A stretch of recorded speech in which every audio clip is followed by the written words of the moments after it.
3, que es distribuciones discretas y continuas importantes. En el tema 2 hemos aprendido a ver cómo se arman las tablas de distribución de probabilidades, ¿no? Estas tablas son las distribuciones discretas, continuas, importantes que hemos aprendido a armar.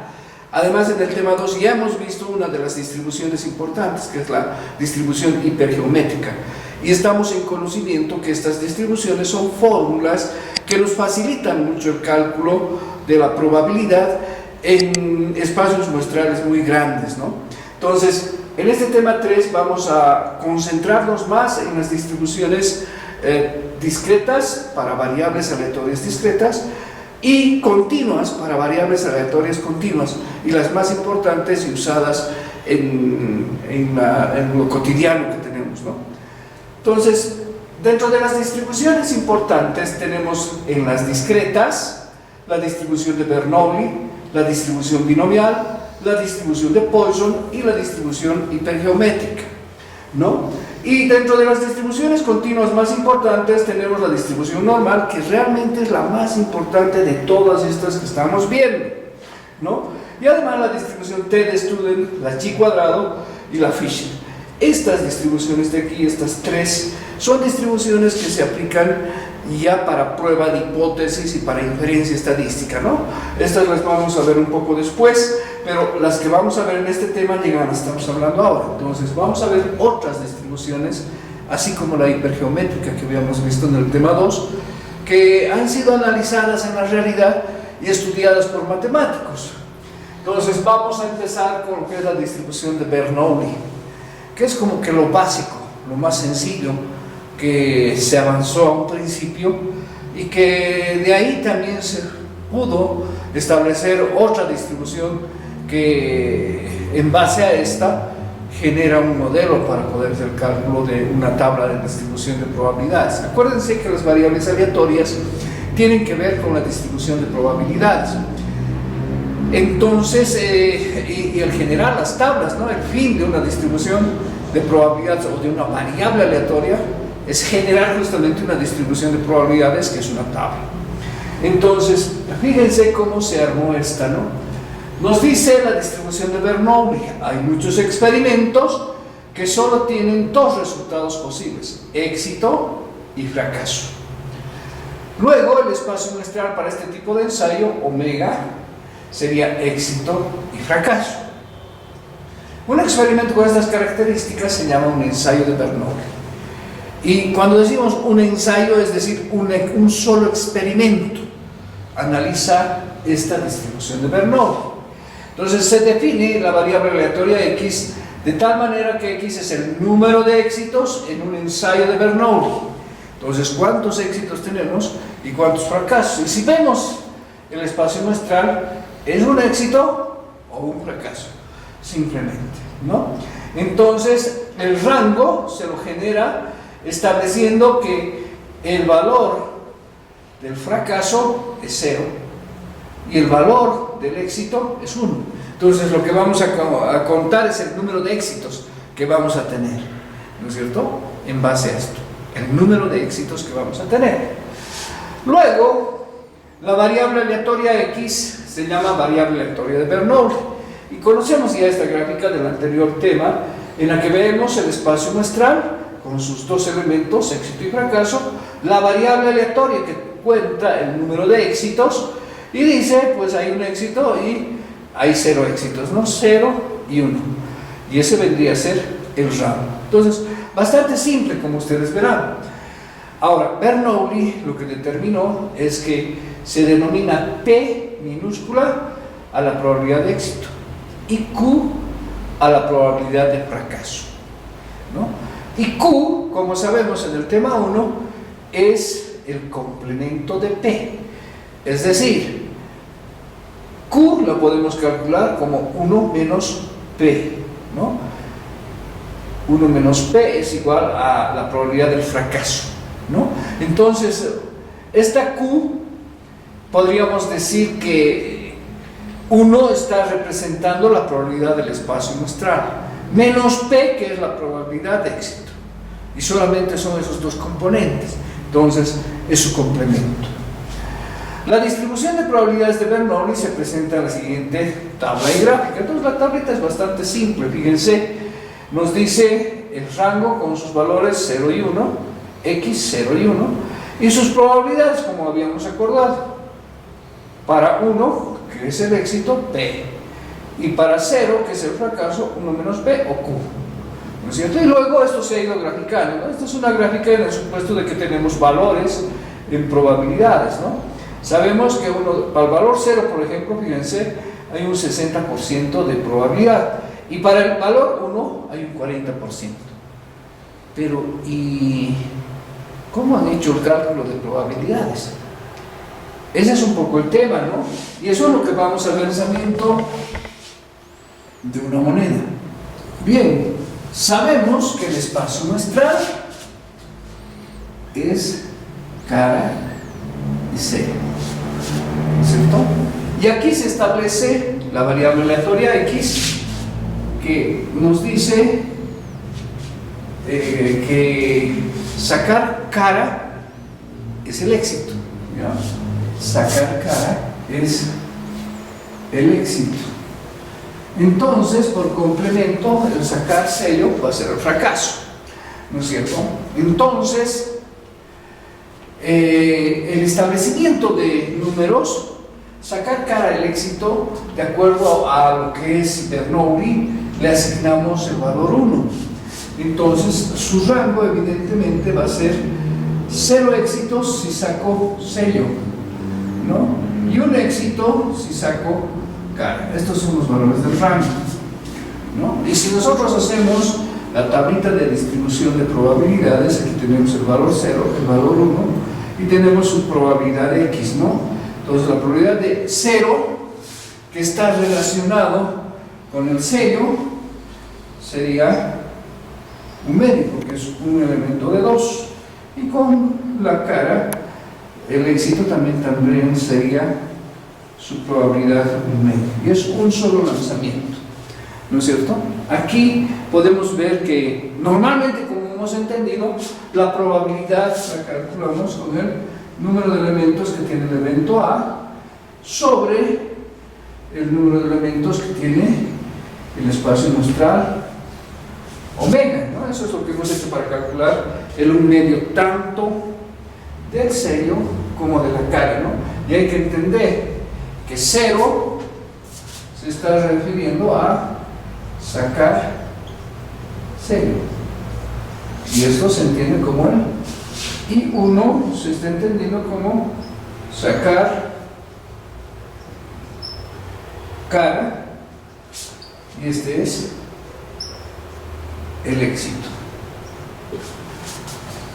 ¿no? En ese sentido. Entonces, así más o menos se analiza un ejemplo de la distribución de Bernoulli. Pero, como veíamos en la diapositiva, ¿cómo explicamos que en el gráfico la probabilidad de fracaso sea el 60% y la probabilidad de éxito sea el 40%? ¿Qué ha pasado para que estos valores sean diferentes y la cantidad de elementos son solamente 2? En este caso, en el ejemplo que acabo de presentar, podemos demostrar que la gráfica presentaría los puntos en el mismo nivel, éxito y fracaso, con la misma probabilidad de ocurrencia. Ahora, veamos que sea el lanzamiento de un dado. Y el lanzamiento de un dado, como sabemos, ya su espacio muestral tiene los elementos, sí, 1, 2, 3, 4, 5, 6, ¿no es cierto? Y aquí establecemos que el éxito, entonces, el evento va a ser el evento E, sacar, por decir 5. Sacar 5 es el éxito, porque si sacas ese número, pues ganas plata, digamos, ¿no?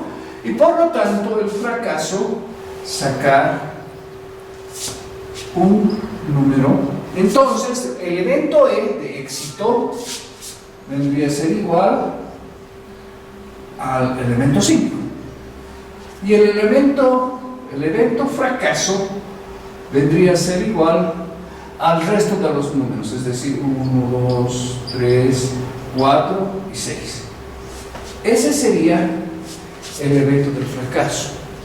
Y en este caso, P, que es la probabilidad de éxito, bueno, sabemos que la variable aleatoria X es en un solo lanzamiento del dado, ¿no?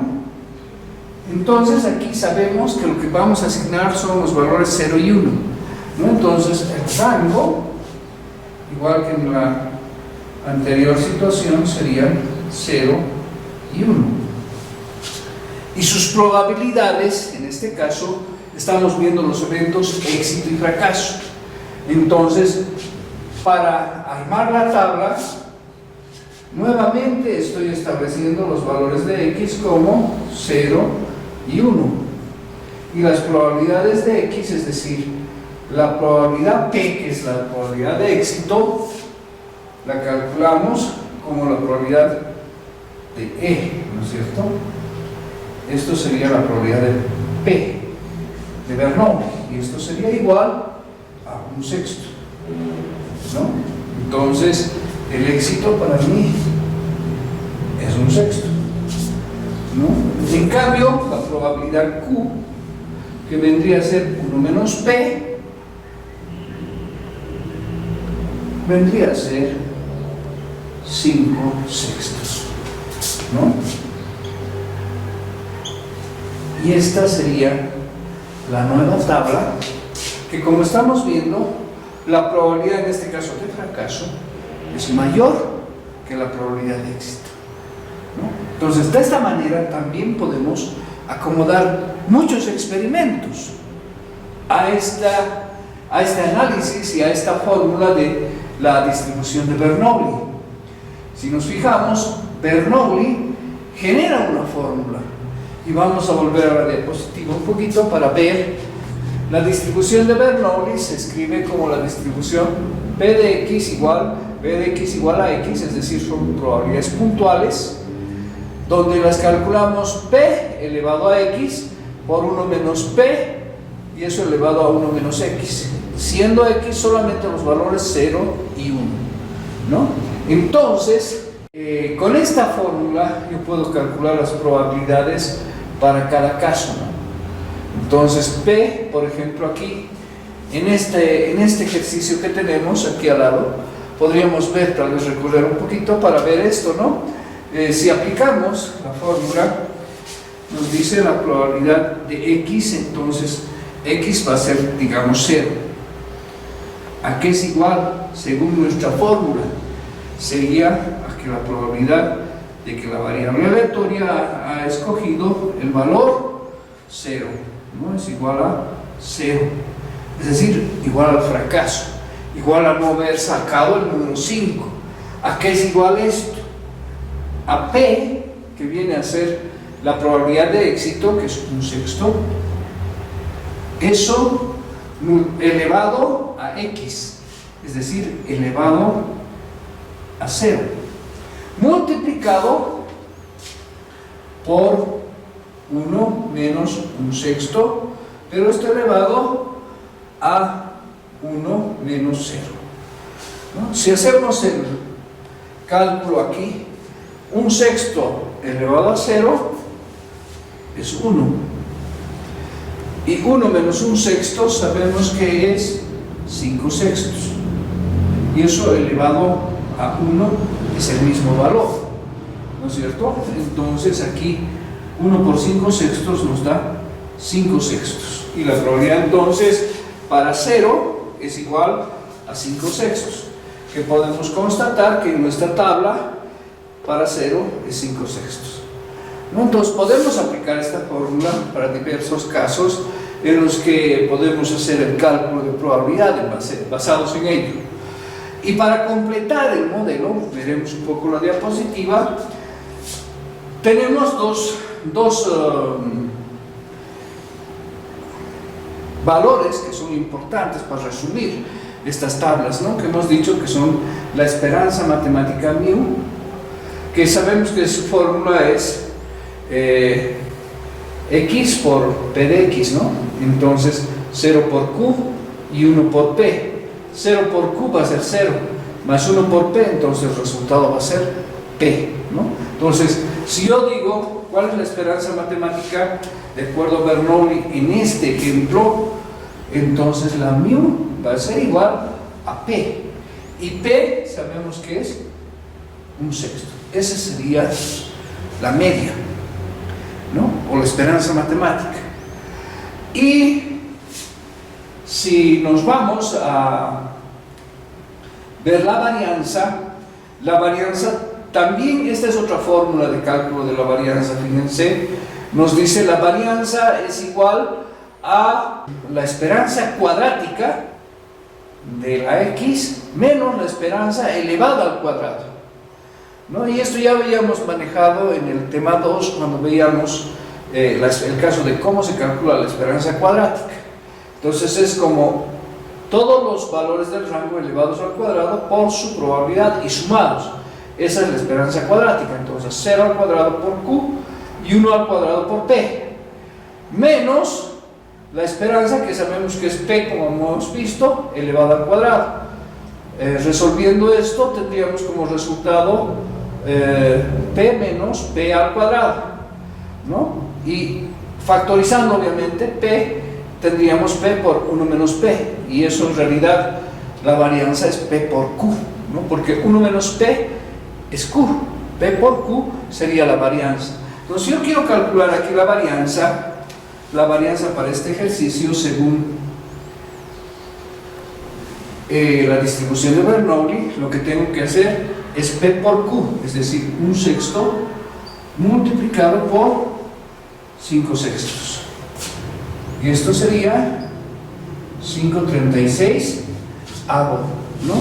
Esa vendría a ser mi varianza. Claro que de aquí tendría que sacar sigma, que es igual a la raíz cuadrada de 5/36 avos, y con eso tendríamos el modelo completo para poder explicar esta distribución de probabilidades. Si nosotros transformamos la P en valores decimales, esto es 0,167, más o menos así, y eso implicaría que esa esperanza está más o menos 0,167 aquí, con más tendencia a representar y más cercana al valor 0 y un poquito más alejada al valor 1. Entonces, y además nos dice que su desviación estándar es 0,3727, redondeando, ¿no? Y como se fijarán, el valor de la esperanza es 0,16 y el valor de la desviación estándar es 0,37. Entonces esto implica que la dispersión que existe es relativamente grandecita, ¿no? Claro, son valores muy pequeños porque están entre dos valores, entre 0 y 1, ¿no? Un 0,3 tiene más tendencia a estar cercano al 1 que el 0,16, que está más cercano al 0, ¿no? Entonces, si sumamos como vemos 0,37 más 0,16, redondeando, a ver, vamos a ver, 0,17 lo vamos a redondear, el otro lo vamos a redondear a 0,37. Tendríamos aquí 14,54, 0,54, que estaría todavía cerca al valor más 0 que 1, ¿no? Hay una fuerte tendencia, si vemos y queremos explicar en base a esta esperanza y a esta desviación estándar, esta distribución, vemos que el valor 0 es el que más se redunda aquí, no llegamos a ver el valor 1, ¿no? Entonces esta esperanza no es tan representativa, podríamos decir, de esta tabla, y justamente su desviación estándar es relativamente alta, ¿no? Y tendría que ser mucho más alta para poder llegar a ver el valor 1, ¿no? Entonces, en este caso, ¿qué podríamos decir? ¿Qué se espera de lanzar una vez el dado y sacar el número 5? Pues se espera, como el 0 representa no tener éxito, esperamos perder. Si es que estamos apostando a algún monto económico, se espera mucho más perder, es decir, sacar un fracaso que sacar un éxito en este juego, ¿no es cierto? Entonces, conocedores de esto y viendo su varianza, definitivamente no juguemos, ¿no?, a sacar el 5 en el lanzamiento de un dado. Si fueran 2 valores los que podemos sacar, bueno, la probabilidad de éxito aumentaría por lo menos a 2/6, pero aún así la probabilidad de fracaso disminuiría a 4/6, ¿no? No sería tampoco todavía muy favorable, ¿no? Entonces, de esa manera podemos analizar en este caso y usar la esperanza, la desviación estándar y el análisis del juego, ¿no?, para ver si nos conviene apostar a ganar o mejor no meternos porque vamos a perder, ¿no? Esto es lo que nos permite hacer la distribución de Bernoulli con un solo lanzamiento, en este caso o de la moneda o del dado. Entonces, después de haber desarrollado el ejercicio, podemos ver que dentro de la distribución de Bernoulli se puede generar otra distribución, ¿no? Bernoulli, entiéndame bien, es solamente un solo experimento, ¿no? En cambio, fíjense la diapositiva, se dice que una secuencia de n ensayos iguales de Bernoulli forman un proceso de Bernoulli o un experimento binomial. Y tienen que cumplirse ciertas condiciones, obviamente. La primera condición, cada ensayo tiene solamente 2 resultados posibles, o éxito o fracaso. La segunda condición, los ensayos son independientes entre sí, es decir, la probabilidad de uno no va a afectar a la probabilidad del otro. El resultado de éxito o fracaso de cualquier experimento es independiente del resultado de cualquier otro experimento, ¿no? Y la tercera condición, la probabilidad de éxito P permanece constante de ensayo a ensayo. Luego la probabilidad de fracaso Q también es constante. Entonces, lanzamiento de una moneda, hemos dicho, resultado cara-sello. El que yo saque cara en el primer experimento no quiere decir que voy a sacar cara en el segundo experimento. Eso habla de la independencia que hay entre los 2 experimentos que ejecutado, perdón, ¿no? En cambio, los resultados cara y sello, en cuanto a probabilidad se refiere, se mantienen. Es decir, en el primer lanzamiento la probabilidad de sacar cara va a ser 1/2 y la del sello también 1/2. Y en el segundo lanzamiento, en el segundo experimento, sus probabilidades no van a variar, porque igual son 2 caras las que tienen más la moneda y cada cara tiene 1/2 de probabilidad de ocurrencia, ¿no?